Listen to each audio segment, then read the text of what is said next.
Good evening everyone. मैंने कहा था मैं 9:30 बजे आऊँगी एनटीपीसी पर, लेकिन बहुत सारे डिस्कशन करने हैं अभी। तो सबसे पहले हम स्टार्ट तो कर देते हैं एनटीपीसी से। देखो, एनटीपीसी में बहुत सारे स्टूडेंट्स के क्वेश्चंस आ रहे थे और वो चाह रहे थे एक शॉर्ट वीडियो में बता दूँ उनमें शॉर्ट वीडियो में बता दूँ कि किस तरह से एग्ज़ाम का पैटर्न होगा। तो मैं आपको एक आप चाहो तो मेरे ऑफिस में आके ये 4 पेजेस ले भी सकते हो, जो मैं आपको दिखा दूं कि क्या है इसके बारे में। देखो, ये मैं दिखाना चाह रही हूँ आपको कि एक तो वैकेंसी जो है 35,277 है, जिसमें एक CBT 1 होगा और एक CBT 2 होगा। अब आज सबसे पहले मैं आपको CBT 1 का बता दूं। देखो ध्यान से, जनरल अवेयरनेस 40 मार्क्स के होंगे, मैथमेटिक्स 30 मार्क्स के, जनरल इंटेलिजेंस एंड रीजनिंग जो है 30 मार्क्स के। कुल मिला के 90 मिनट में आपको 100 क्वेश्चंस करने हैं। जनरल अवेयरनेस का मतलब होगा कि कंप्लीट जीएस, मतलब हिस्ट्री, ज्योग्राफी, पॉलिटी, इकोनॉमिक्स, सब कुछ मिला के, ठीक है। इसीलिए जनरल अवेयरनेस का अच्छा वेटेज है। लेकिन मैं आपको और एक चीज दिखाऊंगी कि आज आप CBT 2 में आप देखो, जनरल अवेयरनेस 10 क्वेश्चन बढ़ जा रहे हैं, मैथ्स के 5 क्वेश्चन बढ़ जा रहे हैं, रीजनिंग के 5 क्वेश्चन बढ़ जा रहे हैं। देखा आपने, यानी कि 20 क्वेश्चन टोटल बढ़ जा रहे हैं। लेकिन अब आप देखो, समय जो है 90 मिनट्स ही है। इसका मतलब है कि उतने ही समय में आपको 20 एक्स्ट्रा क्वेश्चंस करने हैं। और आप जनरल अवेयरनेस का देखो, जनरल स्टडीज जिसको मैं कहूँगी, 40 क्वेश्चन से बढ़कर 50 क्वेश्चन हो जा रहा है। मैं इसी चीज को नजर में रखते हुए मैं आपको एक चीज सजेस्ट करना चाहूंगी कि देखो, मैथ्स और रीजनिंग आप लोगों ने SSC के बैचेस में कर लिए हैं। कल हम एक बैच शुरू कर रहे हैं 8 से 11 जनरल स्टडीज का बैच। मॉर्निंग में बिल्कुल फ्रेश दिमाग में अगर चाहो तो आप मॉर्निंग में आइए। 8 से 11 का बैच शुरू कर रहे हैं और उस बैच में बिल्कुल हम लोग कोशिश हमारी यही रहेगी कि RRB का टारगेटेड तरीके से हम बैच चलाएं, जिसमें GS जितने भी RRB में पहले क्वेश्चंस आए हुए हैं वो सारे आपको क्लासेस में हम देंगे और उसी को टारगेट करते हुए ये बैच चलाएंगे, ताकि आपका ये जो जनरल स्टडीज जिसको आप बहुत ज़्यादा अवॉइड करते हुए SSC में, वो अवॉइड ना हो। और बहुत जल्दी ही मैं पिछले जो आपके क्वेश्चन पेपर्स जो रेलवे के होते आए हैं उनको इवैल्यूएट करके मैं आपके क्लासरूम में ही अनाउंस कर दूंगी कि किस सब्जेक्ट का कितना वेटेज होता है और कितना आप उस पर टाइम दोगे। तो ये ध्यान रखना कि ये जनरल स्टडीज के लिए हम GS स्पेशल बैच ला रहे हैं, जो अप टू IS प्री के लेवल तक का बैच होगा। यानी कि उसमें असिस्टेंट कमांडेंट का बैच का भी पूरा कवर होगा, IS प्री तक का कवर होगा। लेकिन हम आपको रेलवे के क्वेश्चंस पूरा कंप्लीट उस बैच में टीचर्स को खासकर बताया जा रहा है कि इसको आप RRB को टारगेटेड करके चलोगे कि बच्चे से ये जो क्वेश्चन है जो वो SSC में बहुत इग्नोर करके चलते हैं वो इग्नोर ना हो और वो अच्छे से कर सके। तो ध्यान रखना, कल ज़रूर आप 8 से 11 में हमारे यहाँ पे डेमो के लिए आ जाना, जनरल स्टडीज़ के लिए। अब आते हैं मैथमेटिक्स में। तो मैथ्स में सिलेबस बिल्कुल सेम है। मैं आपको सिर्फ टॉपिक दिखाना चाहती हूँ कि कौन कौन से टॉपिक जो है जो मैथ्स में और रीजनिंग का मिला के आपको अलग दिखेगा। सबसे पहले जो एलिमेंट्री स्टैटिस्टिक्स है वो मैथ्स में आपके SSC में नहीं आते हैं, आपको RRB में आएगा। पजल PO का सिलेबस है जो SSC में नहीं आते, RRB में आएगा। डेटा सफिशिएंसी PO में आता है और SSC में नहीं दिखता, ये RRB में आएगा। डिसीजन मेकिंग आपको PO में दिखता है। डिसीजन मेकिंग का एक अलग लेवल होता है जो CSAT में यानी कि सिविल सर्विसेज में होता है, लेकिन RRB में दिखेगा आपको, जो SSC में आप नहीं पढ़ते हो। उसके बाद मैप्स बिल्कुल डिफरेंट चीज है जो आपको रीजनिंग में इसमें आएगा। ग्राफ्स का इंटरप्रिटेशन जो है वो SSC का सिलेबस नहीं है।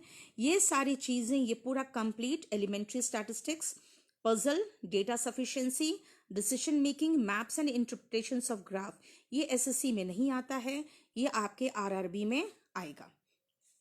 उसके बाद आइए, तो आप लोग जो मुझसे पूछ रहे थे कि मैम किस तरह से इसमें हमें प्रेफरेंस भरना चाहिए, तो सबसे पहले डिपेंड करता है कि आपका प्रेफरेंस क्या है, आप ग्रेजुएट हैं तो प्रेफरेंस आपका स्टेशन मास्टर होना चाहिए, फिर आपका कोस्ट गार्ड्स का होना चाहिए, गुड्स गार्ड्स का होना चाहिए, सॉरी, गुड्स गार्ड्स का होना चाहिए।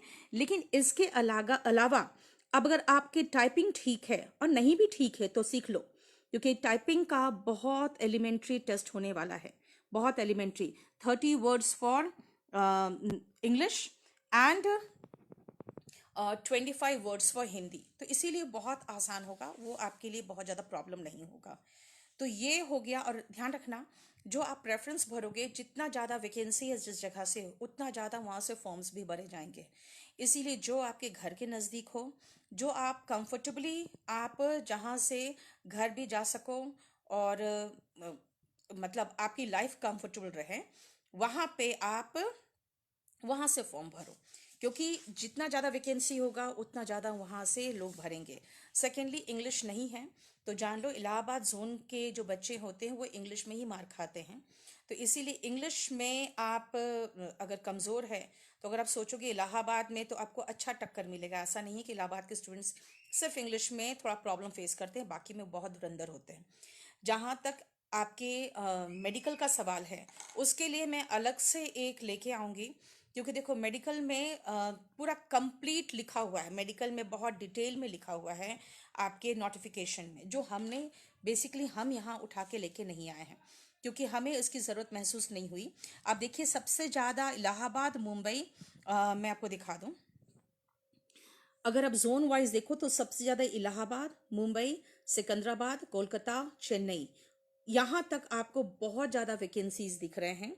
ये देख लीजिए, शुरुआत में आपको अराउंड अजमेर तक, बैंगलोर और उसके बाद अजमेर तक आपको अच्छी खासी वैकेंसी दिख रही है। तो इसलिए वैकेंसीज देख लो। अच्छा, उसके बाद आपने मुझसे पूछा है आरआरबी का, ऐसे कल एक सेमिनार भी हो रहा है। जितने तरह के क्वेश्चंस लेके आना चाहते हो आप लेके आ जाइए, मैं वहीं रहूँगी। बस चलती रहेगी गोपालपुर के लिए। तो आपका गोपालपुर में कल 11:30 बजे सेमिनार है, ठीक मेरे क्लास के बाद ही सेमिनार है। तो मैं वहीं पर रहूँगी और आपके जो भी डाउट्स होंगे वो पहले क्लियर कर दूँगी, उसके बाद निकलूँगी। तो सेमिनार में आओ, अगर आप के और भी क्वेश्चन से, डाउट्स हैं, प्लस अच्छे आपको गाइडेंस के लिए हम लोग टीचर्स भी वहाँ प्रोवाइड कर रहे हैं, आप लोग देख लो। अच्छा, उसके बाद आपने पूछा है दिल्ली पुलिस का, है ना। देखो, आप लोग का जो फ्यूचर है, या फिर आप लोग का जो बेरोजगारी है, बहुत बड़ा मुद्दा नहीं है। बहुत बड़ा मुद्दा नहीं, बहुत छोटा सा मुद्दा है सरकार के लिए। तो इसीलिए इतना ध्यान नहीं दिया गया, वरना 14 तारीख को ही ये आना था, दिल्ली पुलिस कांस्टेबल का वैकेंसी। लेकिन आपको पता है 14 तारीख को ऐसा हो गया कि उसके बाद सबका ध्यान पाकिस्तान और वो सब में चला गया। तो लोगों ने इसका ध्यान नहीं दिया, क्योंकि मिनिस्ट्री भी सारे इसमें इन्वॉल्व हो गए थे। और आज आपको पता ही है, कल ऐसा अनाउंसमेंट हो गया कि आज से आचार संहिता लग गया है। इसीलिए 5,000 जो वैकेंसी है, 5,000 वैकेंसी ऑलरेडी सैंक्शन हो चुका है दिल्ली पुलिस कांस्टेबल का। जान लो, दिल्ली पुलिस कांस्टेबल का वैकेंसी सैंक्शन हो चुका है, और वो आएगा ही आएगा। लेकिन अब आएगा आपके लोकसभा के इलेक्शन के बाद। मतलब समझ में आया। कभी भी कोई सरकार कोई वैकेंसी अनाउंस करती है तो दूसरी सरकार उसको आके नहीं बंद करती है। और इस पे अब काफ़ी स्ट्रिक्ट पॉलिसी भी बन रही है। जजेस जो कोर्ट्स में कह रहे हैं कि ऐसे नहीं कि एक सरकार अनाउंस करे, दूसरी सरकार आके उसको ख़त्म कर दे, वो नहीं हो सकता। तो इसीलिए ये ऑलरेडी 2 बार दिल्ली पुलिस के द्वारा सूचित किया जा चुका था कि हमें अर्जेंट रिक्वायरमेंट है, जिसके बाद 5,000 वैकेंसी ऑलरेडी सैंक्शन हो चुका है। लेकिन अब उसका अनाउंसमेंट, नोटिफिकेशन तो अब नेक्स्ट गवर्नमेंट आने पर ही होगा। यानी कि आपको पता है आचार संहिता लग गया है, इसीलिए अब वो कंटिन्यू अभी वो नहीं आ सकता। लेकिन तैयारी जारी रखो, क्योंकि इतना आसान नहीं होगा। हाँ, एक चीज़ बहुत अच्छी बात है कि अगर आप आरआरबी एनटीपीसी का बैच कर लोगे, तो फिर आपको दिल्ली पुलिस कांस्टेबल का बैच करने की ज़रूरत नहीं पड़ेगी। उसका रीज़न आपको पता ही है, सेम मैथ्स, सेम रीजनिंग और सेम जनरल स्टडीज़। तो फिर आपको अलग से दिल्ली पुलिस कांस्टेबल का बैच करने की आपको ज़रूरत नहीं पड़ेगी। तो मेरा सजेशन मानो कि अभी आप लोग फटाफट ये तैयारी कर लो। अच्छा हाँ, ये चीज़ मैं बता दूं आपको, जो आपका आरआरबी जेई का शुरू हुआ था ना, उसमें 30 क्वेश्चन साइंस के थे अलग से, जान लेना। इसमें ऐसा कुछ नहीं है। इसमें जो 40 क्वेश्चन है और उसके बाद जो आपके सीबीटी 2 में 50 क्वेश्चन है, वो पूरा कंप्लीट जनरल स्टडीज का है, इसीलिए वो चीज़ इसमें नहीं है, आप ध्यान रखना। ओके, और बताइए। अब देखिए, जो दिल्ली पुलिस के लिए ज़रूरी है वो चाहिए, आपको चाहिए। अच्छा, कुछ लोगों ने मुझे कहा है कि मैम सीएचएसएल में अगस्त का डेट दे दिया है। देखो, 3 साल पहले तक, 2 साल पहले तक उन्होंने कहा था कि नहीं, अब हम अगस्त का ही मानेंगे, अगस्त का ही मानेंगे, और उन्होंने मान लिया, क्योंकि अगर सेकेंड हाफ में वैकेंसी डिक्लेयर होता है तो अगस्त ही मानेगा। अब आप चाहोगे वो जनवरी हो जाए, वो नहीं होगा। इसलिए आपका डेट ऑफ बर्थ अगर प्रॉब्लम हो रहा है तो उसमें कोई कोड भी आपको हेल्प नहीं करेगी। आप ठीक है, और बताइए। ऑनलाइन टेस्ट ऑलरेडी जेई का चल रहा है, आरआरबी जेई का। इसका हम बहुत जल्दी शुरू करने वाले हैं, क्योंकि मैंने कहा था आपको कि इन सब का प्रूफ रीडिंग मैं खुद करना चाहती हूँ, इसीलिए इसका कंप्लीट मैं आपको अ, बना रही हूँ, इसका टेस्ट सीरीज। और बुक भी बहुत जल्दी बाजार में आ जाएगा। और बताइए, कोई क्वेश्चन है तो आपको।